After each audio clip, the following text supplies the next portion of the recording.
Hey there, this is Austin Bach, and today we are back on Magic Online playing some Modern. Got a little bit tired of all the limited formats that are available right now, so thought I'd go back to the old 60 card decks and try something sweet. So today we are bringing you the deck that recently won an SCG Open in Cincinnati, which is 5-color humans. I thought this deck was super sweet, and I just knew I had to try it. So I'm gonna record some videos with it today. So at its heart, this is an Aether Vial deck. You know, it's basically just the combination of like Aether Vial, Thalia, the other Thalia, just like taxing your opponent's resources at all times, trying to get out ahead, get a big board state out. I've also got like Noble Hierarch to accelerate, and like the whole deck is humans. So we get to make use of a pretty nice mana base, which I guess we'll start with. Ancient Ziggurat is a card that's been around for a while, but if your deck is full of just creatures, this is basically just a free 5-color land.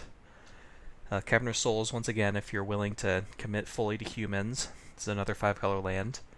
And then Unclaimed Territory is the new card that really makes this deck kind of tick. Just gives the deck a 5-color land 9 through 12 for humans. Just kind of exactly what this deck needed to fully function.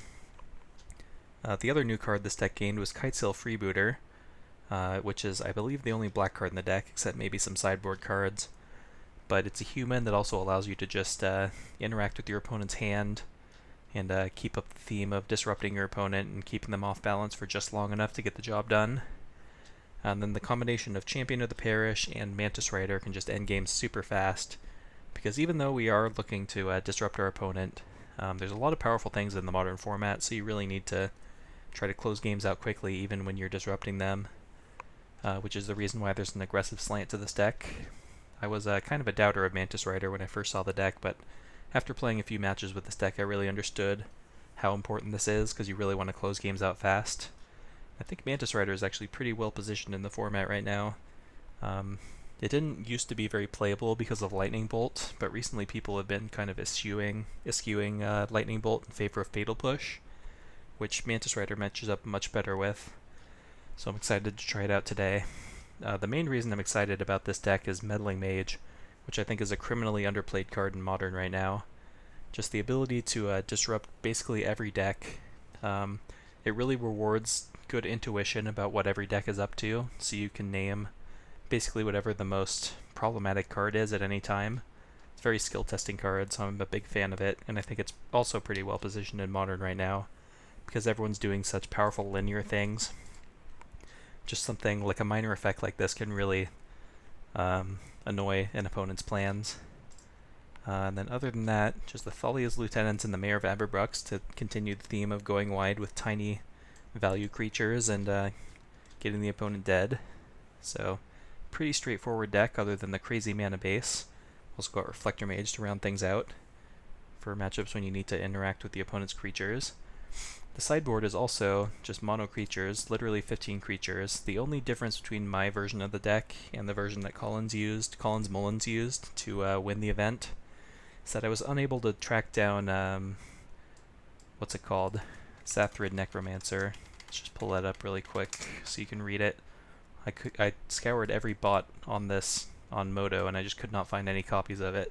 But this was a nice option to have if your opponent was very removal heavy. So you can just use this, so every time one of your creatures dies, you get a 2/2 essentially, which is pretty powerful in some matchups, like against Control. But we were not able to find any, so we're playing Lantern Scout instead, which, if we play against burn decks, and sometimes burn is pretty popular on Modo, that's going to be a nice option to have. So yeah, obviously those Lantern Scouts should be Zathrid Necromancers, but we're making do with what we have. But then we've got some anti-storm cards, some anti-affinity cards, anti-graveyard card. On Offense is the one card I'm a little skeptical of, because I think it's too slow to deal with something like Dredge, and I'm not sure what else it's really meant for. So I'm not sure if On Offense is really where you want to be, but I'll defer to Collins' decision since it was in the deck.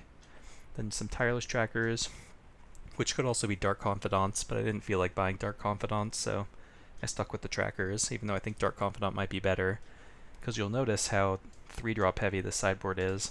Sometimes it's nice to be able to bring in some cheaper threats, especially if you want to bring in like a bunch of 3-drops. Like suddenly your curve becomes messy. But Anyway, that's basically the gist of the deck. There's not a whole lot to say. You guys will just have to wait till the matches start to see how this crazy deck performs.